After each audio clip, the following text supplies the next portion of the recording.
nós vamos dando continuidade às temáticas do nosso Razões da Fé sobre a pessoa de Jesus Cristo.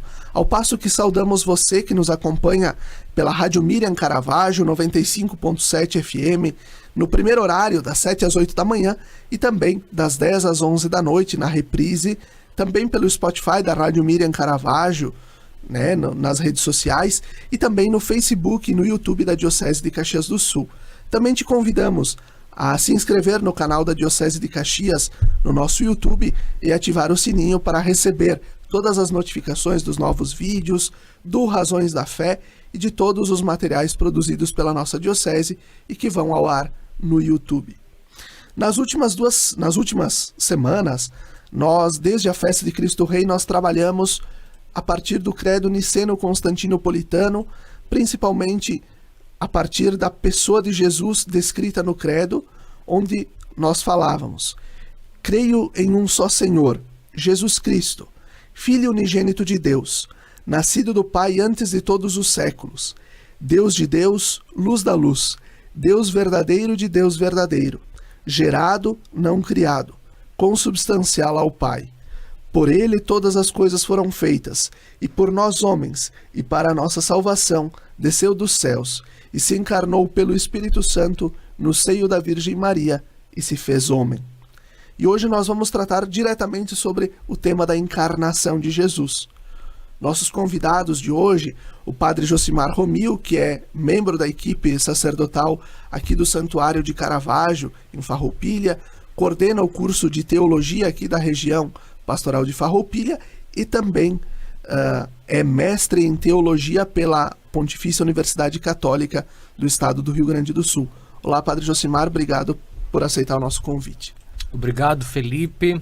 Olá a todos os que nos acompanham pelos diversos meios. É uma alegria estar aqui falando sobre temas relativos à fé cristã, em específico hoje o tema da encarnação do Verbo, a questão do nascimento de nosso Senhor Jesus Cristo.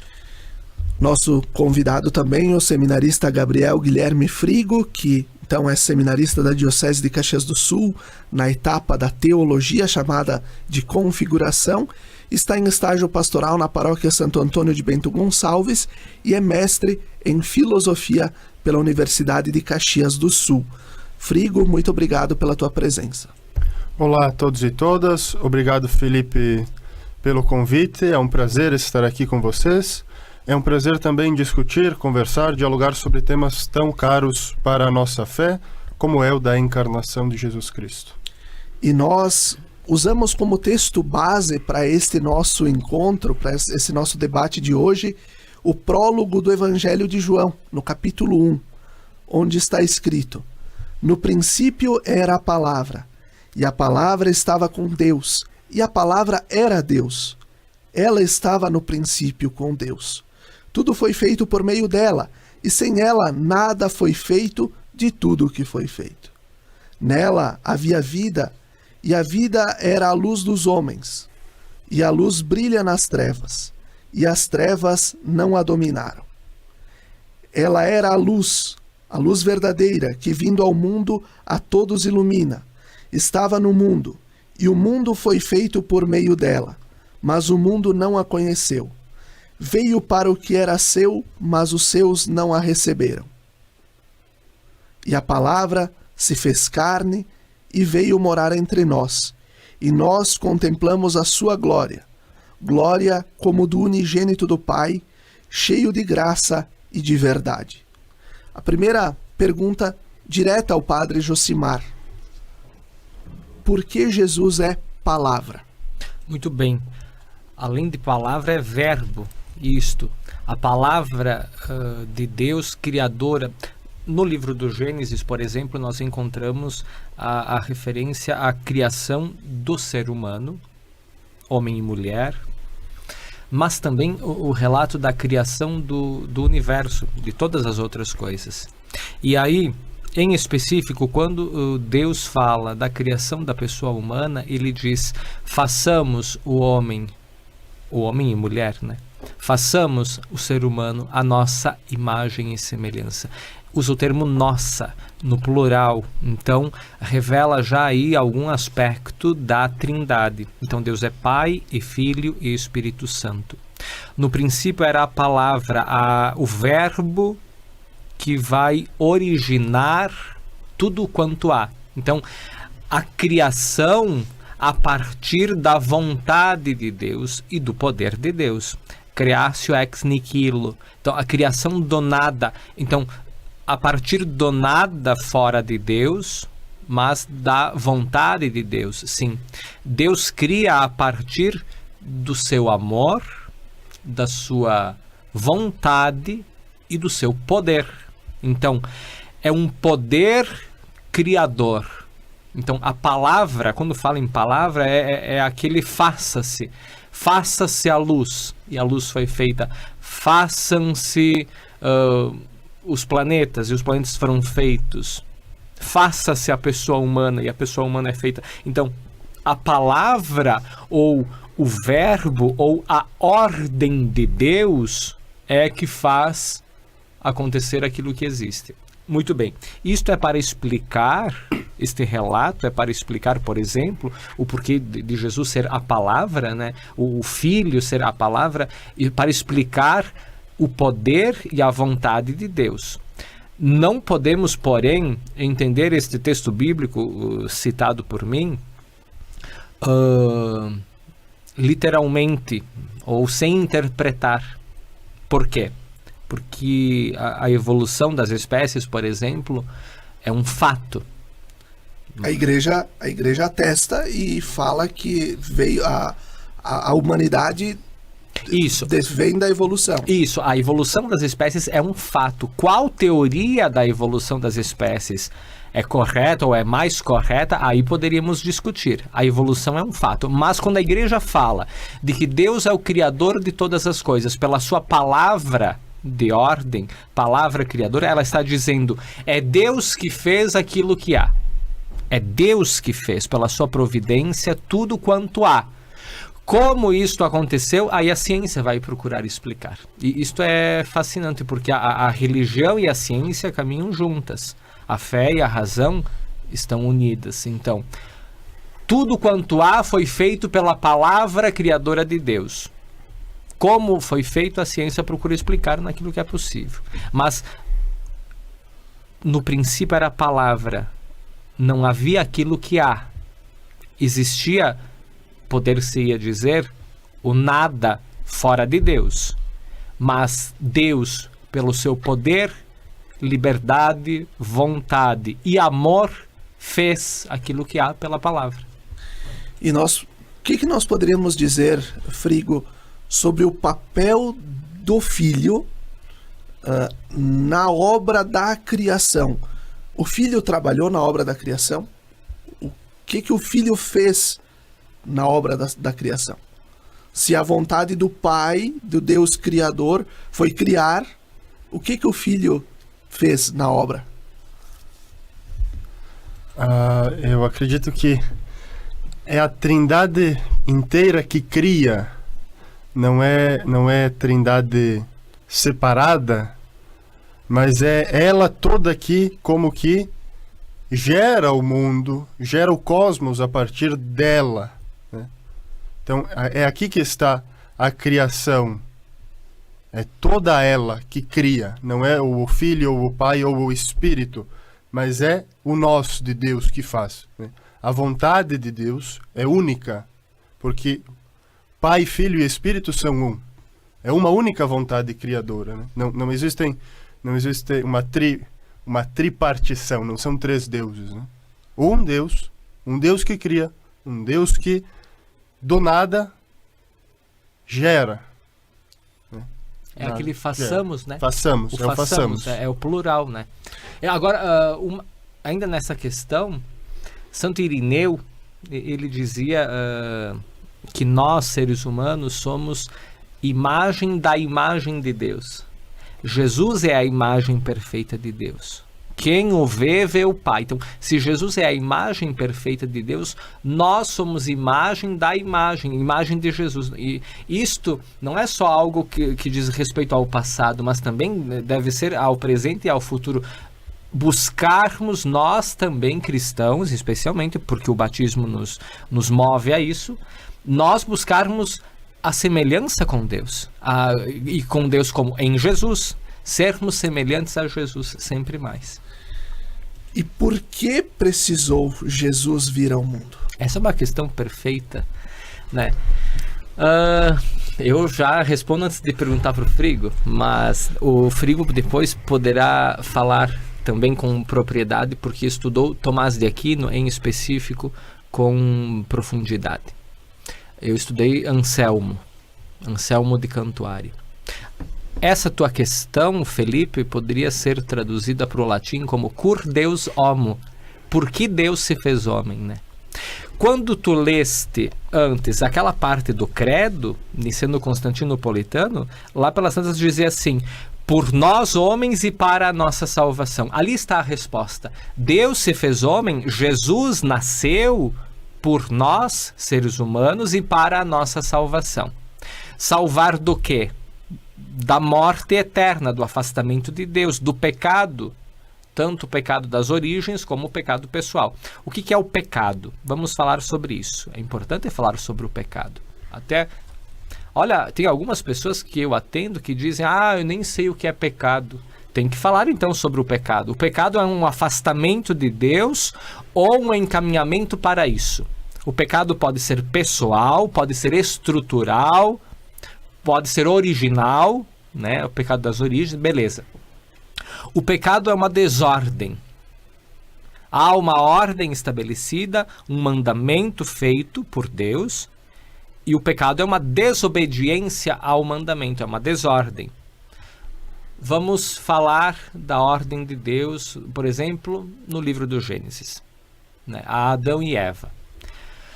Podeis comer de todos os frutos, menos desta árvore. Aí, beleza, aí vem uma ordem estabelecida. Aí vai lá a tentação, né, que surge a partir do tentador, né, a serpente que representa o mal e o maligno.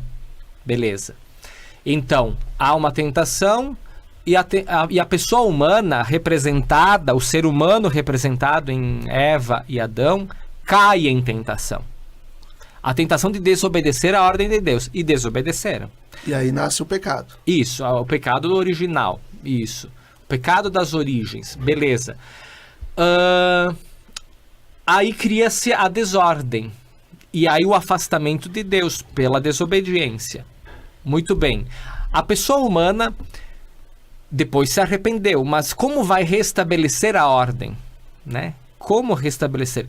Deus poderia perdoar o ser humano simplesmente? Sim, poderia. Deus poderia aniquilar o ser humano simplesmente? Sim, poderia. Perdoar, aniquilar, duas possibilidades. Mas veja bem, Deus quis que a pessoa humana participasse da redenção. Como? Deus, não o Pai, nem o Espírito Santo, mas sim o Filho, Deus se fez homem, se fez carne. O termo bíblico em grego é sarx, carne. Deus se fez carne, é verdadeiro Deus, sim, mas também verdadeiro homem para participar enquanto pessoa humana. Então, ele assume tudo aquilo que é humano, menos o pecado, para redimir, para salvar, para subir. Então, é uma assunção, daria para dizer, é uma assunção do ser humano. Não é natureza humana. Isso. Uma assunção da natureza humana. Perfeito. Não é um simples perdão divino à pessoa humana, nem uma aniquilação, mas uma assunção da natureza humana para que haja a reconciliação. Então, se antes era a desobediência, pela desobediência nós nos perdemos enquanto natureza humana, Jesus, pela sua obediência e obediência até a morte e ressurreição, salva a pessoa humana. Nós podemos aí então fazer um paralelo e dizer que nós, enquanto criaturas, nós não conseguiríamos nos aproximar totalmente de Deus e precisou ouvir aquele que é totalmente Deus e totalmente homem para fazer esta união. Exatamente. A pessoa humana, por mais que quisesse, não podia. Deus podia, mas não precisava. Mas quis. Isso, por amor, então. Por amor, Deus se fez homem em Jesus, né? Jesus nasce em Belém, né? Então é Deus que vem a nós para, por amor, nos salvar. Sim? Eu gosto de usar uma imagem, acho que o Josimar, por causa de Anselmo, concordaria com ela, que é a imagem da dívida. Como nós pagamos uma dívida? A dívida só pode ser paga entre iguais. Porque o pecado, no fundo, acaba deixando uma dívida do homem para com Deus, né? Tem algo ali na relação que é rompido. Nessa relação homem e Deus, com o primeiro pecado, há quase que um rompimento da relação. Gera uma dívida, podemos dizer assim. Uma dívida do homem para com Deus. São Paulo Apóstolo fala da dívida. Isso. E como a dívida é paga? A dívida só pode ser paga entre iguais. Por exemplo, se eu tenho um cachorro e ele come o meu chinelo, ele não tem como me devolver isso. Tem uma dívida que não pode ser paga. Entre nós, se eu devo para alguém, eu pago na mesma quantidade, na mesma proporção daquilo que eu devo. Mas e nós para com Deus? Como essa dívida é paga? Ela não é paga. Por quê? Porque a nossa natureza ela é infinitamente inferior à natureza divina. Por isso a elevação da natureza. A encarnação, no fundo, é Deus que se abaixa, que nos para elevar a nossa natureza à sua própria condição e essa dívida poder ser quitada, né? Santo Atanásio, vamos citando vários, né? Santo Atanásio, que é outro muito importante, pai da igreja e santo da igreja, ele dizia: quando Deus se fez homem, a pessoa humana pulou para Deus, né? Essa elevação da natureza humana para Deus é aquilo que o Frigo coloca muito bem, é interessantíssimo. E Santo Atanásio coloca isso. Quando Deus se fez homem, a pessoa humana, o ser humano pulou para Deus. E assim nós vamos com esta certeza do amor de Deus que se fez homem para a nossa salvação, nós vamos encerrando o primeiro bloco do nosso programa Razões da Fé. Fique conosco.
Lembrai-vos, ó Puríssima Virgem Maria, que jamais se tem ouvido que deixasseis de socorrer e consolar a quem vos invocou, implorando a vossa proteção e assistência.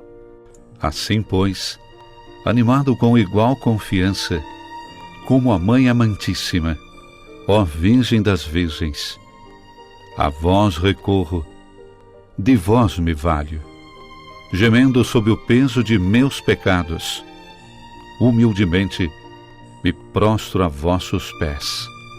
Não rejeiteis as minhas súplicas, ó Virgem de Caravaggio, mas dignai-vos de as ouvir propícia e de me alcançar a graça que vos peço. Amém.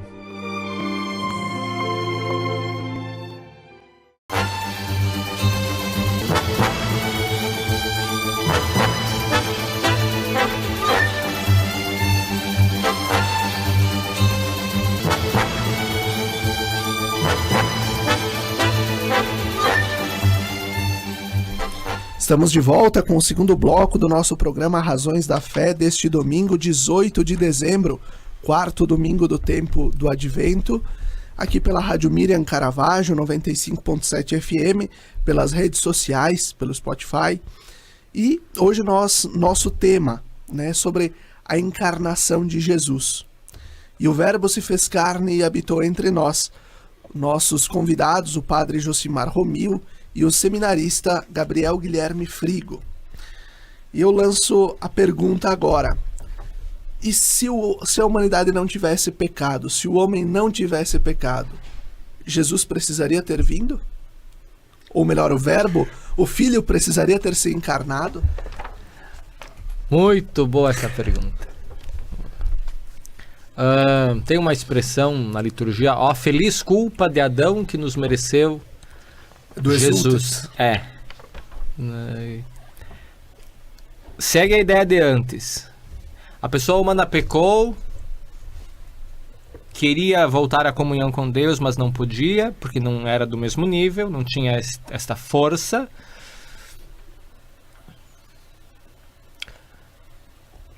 Deus podia aniquilar, mas não fez. Deus podia perdoar, mas não fez. Deus quis se abaixar, aquilo que o Gabriel retomou com bastante ênfase e justiça. Deus quis se encarnar para assumir e redimir. Muito bem. Se não tivesse pecado, não haveria necessidade do nascimento de Jesus. Poderia, e aí vem os franciscanos, como Boaventura e companhia, né? Que vão dizer que sim, que viria para completar a obra da criação. É uma visão. Porque na religião nós temos questões postas e definidas, que não se discute. Outras questões podem ser discutidas. Tá? Então, há espaço para a especulação. E para o debate. Perfeito. A razão é a condição de possibilidade para o debate, para o diálogo, com quem pensa igual ou crê na mesma fé, mas também com quem pensa ou crê diferente. Por isso, por exemplo, Santo Anselmo, ele discutia com judeus, com muçulmanos e com ateus, inclusive. Beleza. Então, para os que seguem São Boaventura, por exemplo, eles vão dizer que Jesus teria vindo mesmo assim, mesmo se não tivesse pecado, para completar a obra da criação. Para os anselmianos e outros, não. Por causa do pecado, Jesus veio para nos resgatar, para nos salvar, para nos libertar, para nos redimir. Essas são várias palavras que significam basicamente a mesma coisa. Veio para que a pessoa humana voltasse à comunhão com Deus. Por isso que Jesus diz, ninguém vai ao Pai senão por mim. Logo, fora de Jesus não há salvação. Se ninguém vai ao Pai senão por Ele, logo, não há salvação fora de Jesus. Por quê? Porque Ele é o caminho para o Pai. Em outra passagem bíblica, eu sou a porta, ele diz. Então, Ele é o caminho, Ele é a porta, Ele é o Salvador e a salvação que vem de Deus. Novamente, salvar do quê? Do pecado e da morte eterna, que é o contrário da vida eterna. Do eterno afastamento de Deus. Exatamente, o inferno é isso. O inferno é o completo afastamento de Deus. O céu é a vida eterna, é o estar na presença de Deus. Então, isto é por Jesus. Jesus é a via. São Paulo vai dizer, onde abundou o pecado, superabundou a graça. E aí Tomás completa que a encarnação, portanto, ela se faz diante do pecado conveniente a Deus, como o melhor meio possível, daí necessário, para limpar a culpa. Isso. Ou, como Santo Agostinho, se pela carne veio o pecado, pela carne vem a redenção. E aí se pode fazer um paralelo com os profetas, né? Se trazia que o Messias viria, mas a esperança do povo era do Messias libertador do sistema político, do sistema romano, das amarras humanas pura e simplesmente. Mas, e aí eu já entro na segunda questão desse bloco. O Deus que se encarna no Filho, né? O Deus Filho que se Sim. encarna na pessoa de Jesus Cristo. Por que ele prefere nascer na humildade de um potreiro, de uma gruta, e não num palácio como Herodes esperava ou como os magos esperavam? Uma pessoa que responde isso é o Papa Bento XVI. No livro A Infância de Jesus, o Papa escreve de maneira excelente sobre a pessoa de Jesus Cristo. Olha o que ele diz. Maria colocou o menino recém-nascido numa manjedoura. Manjedoura em latim se diz presepium. Presepium. Por isso o presépio, né? Manjedoura em latim é presepium. Daqui, com a razão, se deduziu que Jesus nasceu num estábulo, num ambiente pouco confortável. Vem-nos a tentação de dizer indigno, que todavia proporcionava a discrição necessária para o acontecimento sagrado. Muito bem. Podia ser uma gruta? Sim. Por quê? Porque desde sempre na região ao redor de Belém se usaram as grutas como estábulo. Perfeito. Depois vai dizer assim, na questão da humildade, da palha. A questão da palha é o abaixamento de Deus. Mas tem mais. Eu já vou explicar. A palha no coxo, né? Onde os animais comiam. Olha a imagem. Jesus se faz alimento para nós na Eucaristia. Então, no coxo onde os animais comiam está Jesus que se faz alimento na Eucaristia para a pessoa humana. Então, este é um aspecto interessantíssimo, porque a interpretação é sempre importante, né? Outro aspecto. Olha nas imagens de Jesus bebezinho no presépio, né? Diz o Papa, abre aspas, o menino rigorosamente envolvido com faixas aparece como uma alusão antecipada à hora da sua morte. O menino envolto em faixas é o mesmo que depois, no Santo Sepulcro, foi envolvido em faixas. Jesus é desde o início o imolado na cruz, né? Como veremos de forma ainda mais detalhada ao refletir sobre a palavra primogênito.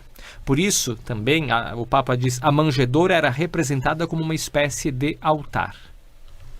Olha aqui, ó, depois de algumas linhas. A manjedoura é o lugar onde os animais encontram o seu alimento. Agora, porém, jaz, né? Como num sepulcro, né? Jaz na manjedoura aquele que havia de apresentar-se a si mesmo como o verdadeiro pão descido do céu, como o verdadeiro alimento de que o homem necessita para ser pessoa humana. É o alimento que dá ao homem a vida eterna, a vida verdadeira. Muito bem. Então, aspecto do alimento, aspecto dos panos, como da morte, né? E também poderíamos ver algumas imagens. A arte cristã é fantástica, né? Tem algumas imagens que aparece Maria segurando o menino Jesus no colo e ele está como que morto. É a Pietà. Aí, olha, no final, né? Por isso, no início já está o fim. No nascimento já está prevista a morte e ressurreição. Por isso os presentes dos magos também, né? Boa recordação. A mirra, né? A mirra, né? Lembrando a morte, o ouro, Sim. a realeza, né? E o incenso, a divindade. Mas na mirra, a morte. Aí estaria uma teofania, ou seja, uma manifestação de Deus? Sim, uma manifestação daquilo que viria a acontecer. É como Jesus no Monte Tabor transfigurado. É uma manifestação de algum aspecto da ressurreição. Ali no nascimento também. Uma manifestação, né, simbólica, pelos símbolos, né? A mirra que é oferecida, ou os panos que envolvem o menino, ou o menino na manjedoura com a palha, o alimento. Então, uma manifestação daquilo que viria a acontecer depois. Do que é e do que será. Sim. E Do já e do ainda não. Voltando um pouquinho na pergunta, né? Se Jesus, o Messias, era esperado como o libertador humano, pura e simplesmente do poder político, o que significa ele ter nascido lá na gruta e não ter nascido num palácio? É justamente para desmantelar esta ideia, porque não é meramente para uma realidade humana, político-social. A realidade humana, político-social é um aspecto, né? Por causa do pecado estrutural, por exemplo, das sociedades, a fome, o racismo, as guerras. Isto é pecado estrutural e deve ser combatido, sim. Mas é um aspecto, não é o único. O aspecto que se coloca de maneira mais justa, daria para dizer, é o aspecto da vida eterna e da morte eterna, que é do afastamento de Deus ou da estar na presença de Deus. É isso aí. Então, nascer lá é também para dizer, não é este o aspecto principal. Não é o Messias puramente político que vem. Mas aquele que vem nos salvar. Mas aquele que vem nos salvar. Salvar a natureza humana na sua completude, né? Não só na sua dimensão política. Por isso, o credo que tu citaste, por nós, ou pelo homem, pela pessoa humana e pela salvação. Isso. E como é que ainda nós poderíamos, trazendo isso para os dias de hoje, como é que nós podemos, enquanto igreja, viver esta encarnação de Jesus, este abaixamento, esta presença do Verbo encarnado pelos sacramentos e também na vida da igreja? Como é que a gente pode viver esta encarnação? Eu diria ver o que ainda hoje afasta de Deus, né? Então, isso pode ser também social, mas não só. Por exemplo, a questão dos mandamentos, né? Então, o que afasta de Deus a pessoa humana, né? E a igreja, com a sua missão primordial, aquilo que São Paulo VI falava, a missão primordial de evangelizar. É tornar o evangelho de Jesus cada vez mais conhecido e amado, mas fazer também que ele dê frutos, então, na vida dos cristãos. Olha aquilo que Jesus falou: nisto reconhecerão que sois meus discípulos, se vos amardes uns aos outros. E aí, se tem uma guerra, não há amor. Logo, é preciso mudar isto. Se alguém morre de fome, deve ser corrigido. Se alguém blasfema, deve ser corrigido. Se alguém, mente, deve ser corrigido. Então, na ordem dos mandamentos, nós poderíamos refletir sobre toda a vida humana, em sociedade, ou de maneira privada, ou familiar, ou conjugal, e etc, etc. Então, hoje a igreja deve continuar com esta nobre e primordial missão: evangelizar. E a evangelização é também a evangelização, por exemplo, da cultura. Não é só a enculturação do evangelho, é também a evangelização da cultura. Mudar aquilo que tem que ser mudado. Que é a elevação. É, isso aí. Como o verbo que nos eleva, a evangelização que eleva a cultura. Mas tocando nesse ponto, os evangelhos dos domingos do Advento vão nos recordar, ao menos João Batista vai nos recordar um pouco isso. Quando ele critica os fariseus e saduceus, ele diz: vocês vêm aqui pedir um batismo, mas vocês não se convertem. E como é que João Batista diz que a conversão é efetivada, digamos assim? É nas obras, né? Nós sabemos que vocês estão convertidos se as obras de vocês forem obras de pessoas convertidas.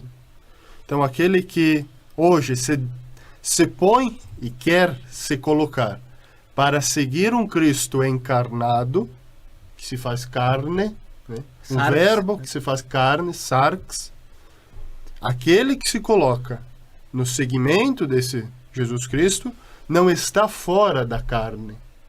Está na carne, está no mundo. E no mundo deve produzir frutos de Cristo.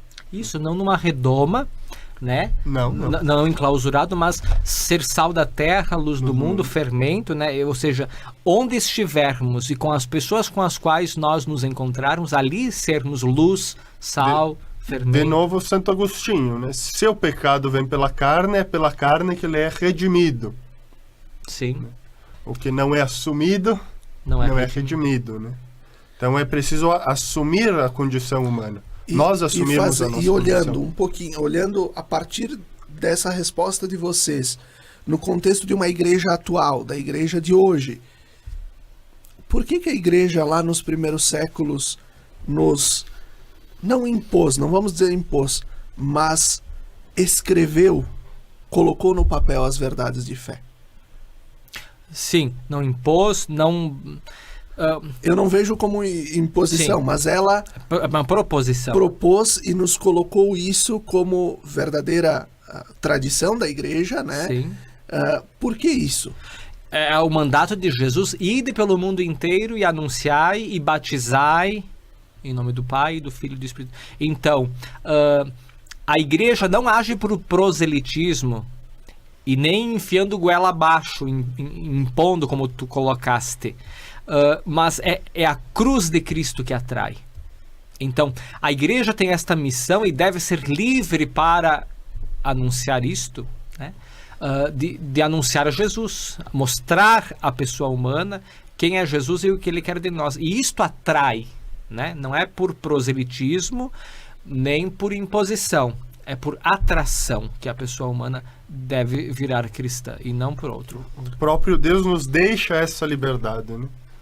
O próprio pecado ou mesmo o inferno como condição de possibilidade da liberdade. Exatamente. Deus não se impõe a nós. Não nos obriga a ir para o céu. Não nos obriga, não. O inferno é essa condição de possibilidade de negar a Deus, né? Isso também daria para refletir o pecado contra o Espírito Santo, que fala na Bíblia, né? E se não aceitar nem o perdão de Deus, a pessoa humana permanece livre para isso. E essa é uma liberdade absoluta, né? Extrema, né? Deus a respeita sem restrições, digamos assim. E assim nós vamos concluindo o segundo bloco do nosso programa Razões da Fé deste domingo 18 de dezembro. Fique conosco.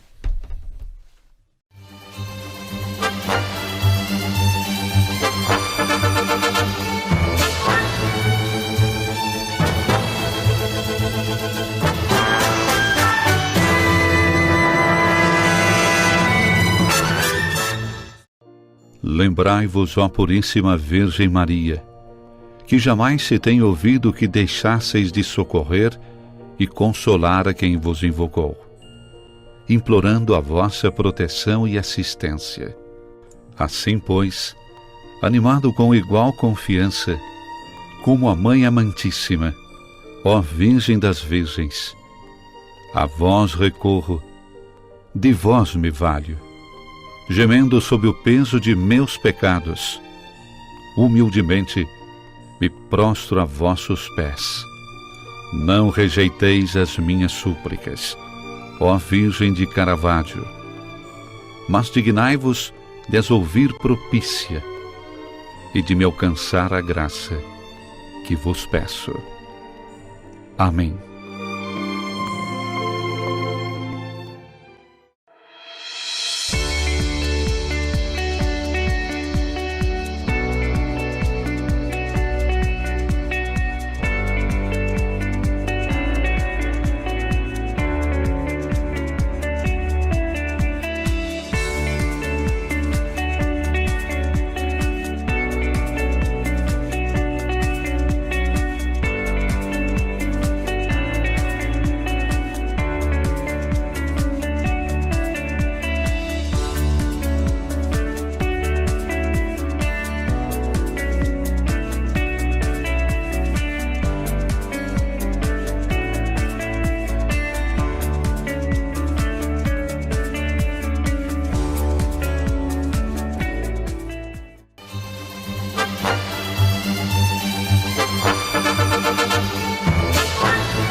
estamos de volta com o terceiro bloco do nosso programa Razões da Fé, deste domingo 18 de dezembro de 2022, quarto domingo do tempo do Advento, pela Rádio Miriam Caravaggio 95.7 FM, pelas redes sociais também. Hoje o nosso tema: e o Verbo se fez carne e habitou entre nós, a encarnação do Verbo neste último domingo antes do Natal de Nosso Senhor Jesus Cristo. Nossos convidados, o padre Josimar Romil, que atua aqui no Santuário de Caravaggio, e também o seminarista Gabriel Frigo, que atua na Paróquia Santo Antônio em Bento Gonçalves, está na etapa da teologia. Minha pergunta vai ao Frigo, que é mestre em filosofia e trabalhou a questão de Tomás de Aquino, sobre a questão do belo, inclusive. O que nós poderíamos, a comparação? Jesus, quando o Filho, quando se encarnou, né, na pessoa de Jesus Cristo, nasceu criança. A beleza de uma criança, quando nós vemos uma criança na maternidade, quando uma criança chega em casa, né, depois do tempo de hospital, acorrem a ela as pessoas, os familiares, para estar junto da família e também para ver aquela criança, porque criança se traduz em algo que é belo. Isaías vai dizer, e nós podemos traduzir lá para Jesus no alto da cruz. Ele não tinha beleza nenhuma, ele era o escárnio, parecia alguém abandonado por Deus. Mas na cruz se revela o belo.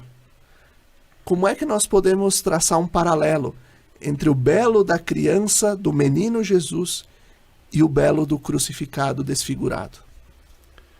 Bom, aqui eu começo citando uma frase de Tomás de Aquino para depois a gente ir construindo melhor essa resposta. Tomás de Aquino vai dizer que o belo, em outras palavras, é o bom apreendido pelos olhos.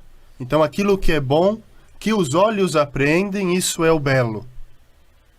O que é o belo da cruz? É a nossa salvação.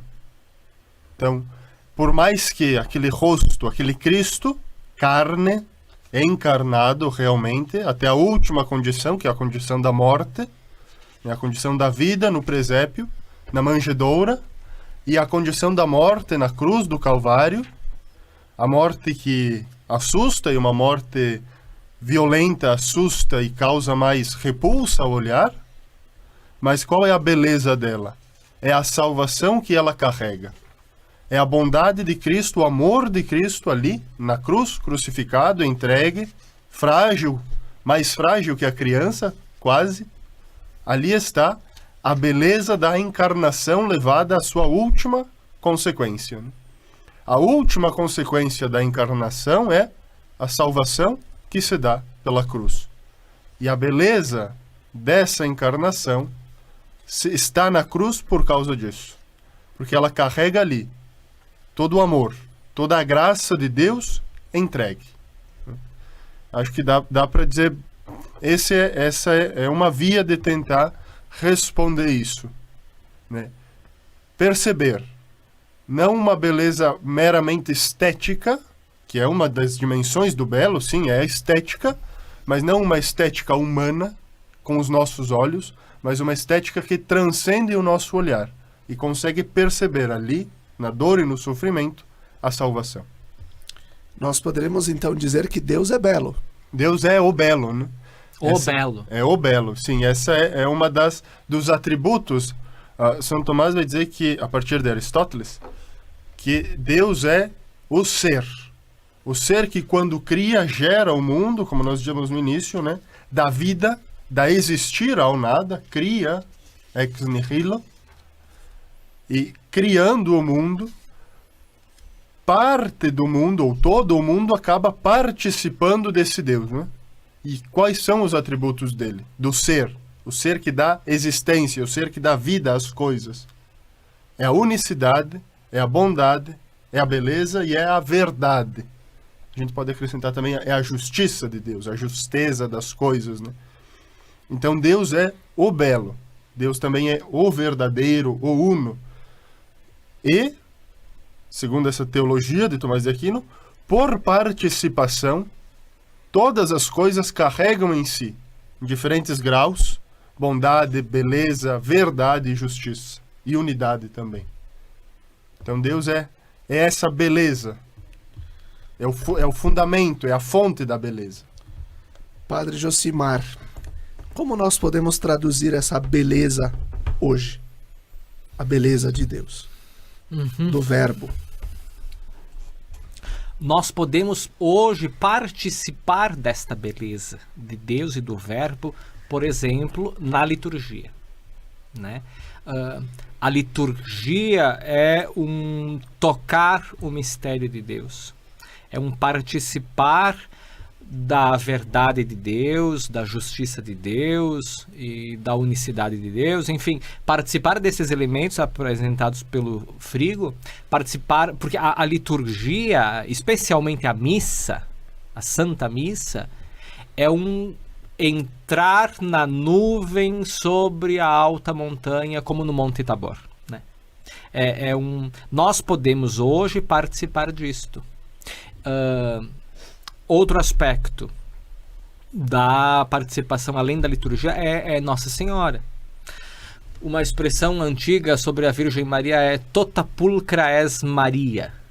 Toda bela sois Maria. Então, Maria, cumprindo a vontade de Deus, participou da beleza de Deus. Então, nós, pela intercessão poderosa da Virgem Maria, ou fazendo a vontade de Deus como Maria, aquilo que Jesus falou, meu irmão, minha irmã, minha mãe, é todo aquele que faz a vontade do meu Pai que está no céu.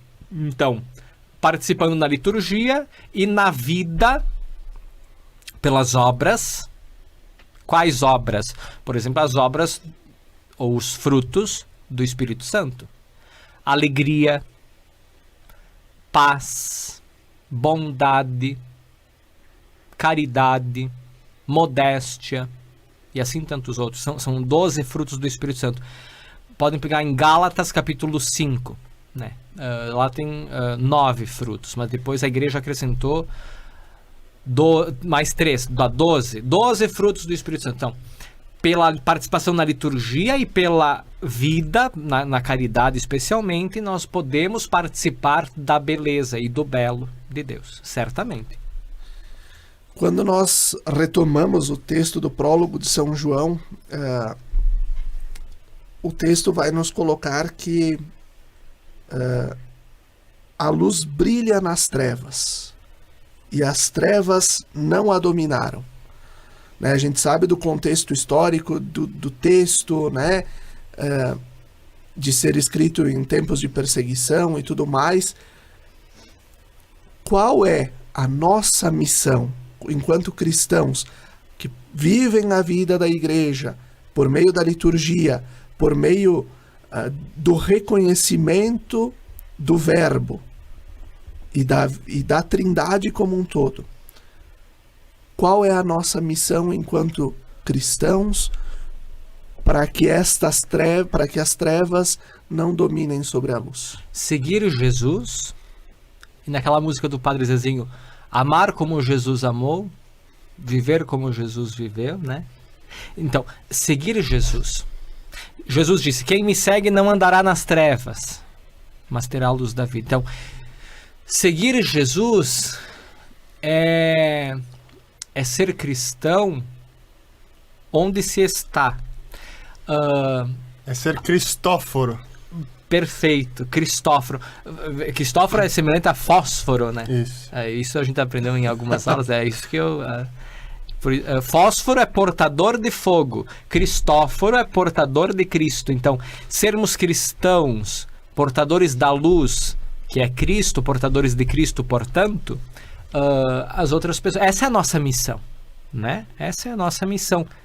Nisto reconhecerão que sois meus discípulos, se vos amardes uns aos outros. Porque Deus é amor. E se nós queremos ser semelhantes a Deus, imagem de Deus nós já somos. Semelhantes a Deus é um vir a ser, sempre.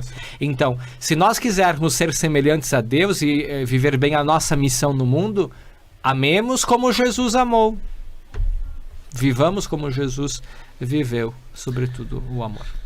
O Catecismo vai nos dizer que o Verbo se fez carne para que assim conhecêssemos o amor de Deus, lá nos números 458, 459 e 460.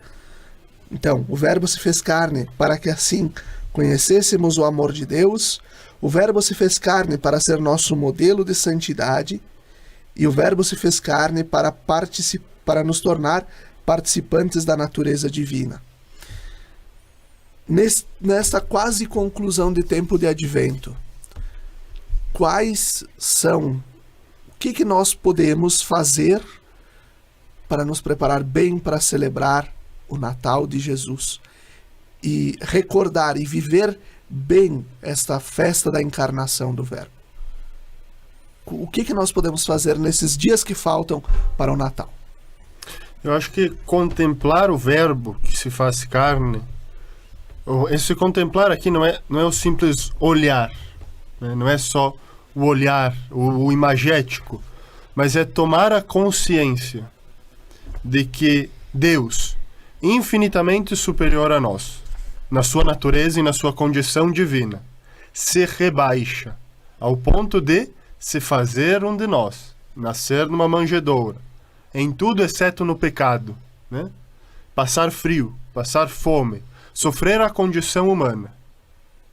Quer dizer, essa prova de amor, culminada na cruz, quando se contempla isso, quando se coloca isso em perspectiva de vida, é o Dostoiévski que vai dizer, né? Me apresentem algo mais belo que Cristo, mais verdadeiro que Cristo, e eu deixo Cristo para seguir. Por quê? Porque não há. Né? Não há. Então, o cristão que consegue, nesse tempo do Advento, contemplar isso, a consequência é ser Cristóforo. Portador de Cristo, sal e luz no mundo. Por isso é preciso também reconhecer quem é Jesus, né? Como preparar bem o nosso coração para viver o Natal, né? Para celebrar bem o Natal. É como uma manjedoura, o nosso coração como uma manjedoura que acolhe Cristo Jesus, mas porque sabe a questão do conhecimento, né? Razões da fé, né? A questão do conhecimento, sabe quem é Jesus e por que Deus se fez homem. Então, é aproveitar das oportunidades que nós temos de conhecer mais e melhor. Veja bem, diz o Papa Bento XVI, nenhuma representação do presépio prescindirá do boi e do jumento. Nos nossos presépios, olha ali, ó, tem sempre um boi e um jumento, junto ali da manjedoura. Por quê? Por que tem isso? Vem da Bíblia, olha, Isaías capítulo 1, versículo 3. Olha o que diz. O boi conhece o seu dono e o jumento a manjedoura do seu senhor. Mas Israel é incapaz de conhecer. O meu povo não pode entender. Então, sempre tem uma imagem do boi e do jumento para que nós nos recordemos de que é preciso saber quem é este que ali está. E o porquê ele está aí. Por que Jesus está aí. Por que Deus se fez homem? Cur Deus homo. Santo Tomás vai dizer que só se ama verdadeiramente aquilo que se conhece. Excelente. Só vai se amar aquele Cristo encarnado se nós conhecermos esse Cristo encarnado. E se a gente quiser conhecer mais, então leiam o Catecismo, é uma possibilidade. E quem quiser aprofundar mais ainda, leiam a Suma Teológica. A Suma Teológica de Tomás de Aquino. É frigo. Quanto é extensa, né? Extensa. São 5 Bíblias, não sei. Ela é extensa. Essa edição aqui acho que são 11 volumes. Mas a divisão dela é um pouco mais complexa. Pode ler em português, né? Pode ler em português, não precisa ser em latim. E se alguém não tem tanto tempo, leiam Santo Anselmo, né? A obra Cur Deus Homo, por que Deus se fez homem?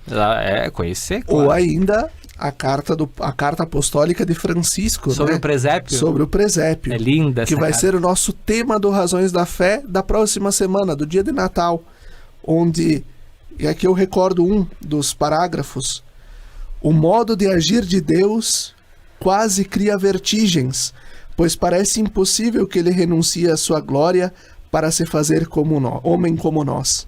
Que surpresa ver Deus adotar os nossos próprios comportamentos.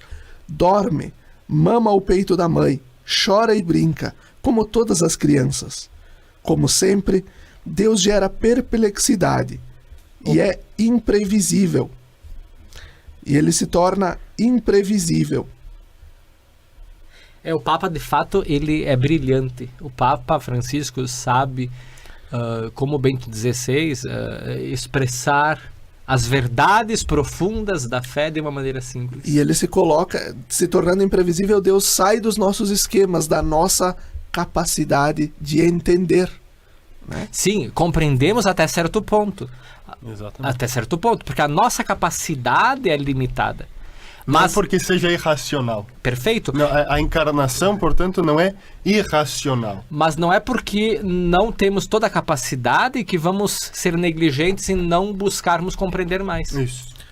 E assim nós vamos concluindo o programa Razões da Fé desse domingo, 18 de dezembro de 2022, nosso quarto domingo do tempo do Advento.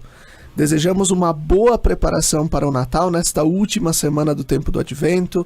Muito obrigado, Gabriel Guilherme Frigo, nosso seminarista, Padre Josimar Romil, o Paulinho da equipe técnica da Rádio Miriam, o Emanuel Rodrigues, nosso seminarista da filosofia, que nos ajuda na gravação do podcast. Até o próximo domingo.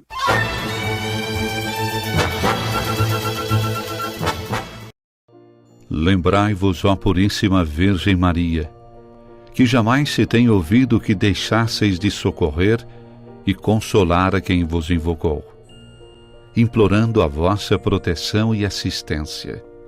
Assim, pois, animado com igual confiança, como a Mãe Amantíssima, ó Virgem das Virgens, a vós recorro, de vós me valho, gemendo sob o peso de meus pecados, humildemente me prostro a vossos pés. Não rejeiteis as minhas súplicas, ó Virgem de Caravaggio, mas dignai-vos de as ouvir propícia e de me alcançar a graça que vos peço. Amém.